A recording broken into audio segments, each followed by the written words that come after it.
পালং পরোটা, সাথে ডিম পোস্ট, শসা আর হলো গাজর।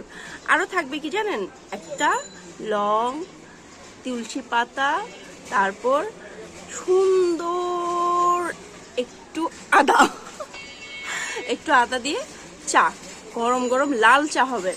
ও, লাল চার সাথে কিন্তু খেজুরের গুড়টা অবশ্যই দিব আমি আজকে। চিনি কিন্তু খাচ্ছি না, কারণ হলো আমি ডায়েট করছি আর খেজুরের গুড় দিয়ে আমি চা খাচ্ছি। এই যে, ও আজকে কিন্তু খেজুরের গুড় আসছে, সবাই কিন্তু অর্ডার করে ফেলবেন। যারা যারা আগে অর্ডার করবেন তারা তারা পাবেন আগে, আর পরে অর্ডার করলে আবার পরবর্তীতে যখন আবার আসবে তখন আপনারা পাবেন, ঠিক আছে? আর রেসিপিটা আমি দেখেছি একজনের এখানে, দেখে আমার ভালো লাগলো যে এরকম একটা গ্রিন পরোটা, একটু সকালবেলা হেলদি নাস্তা। ও, এটা কিন্তু পালং শাক দিয়ে করা পালং পরোটা।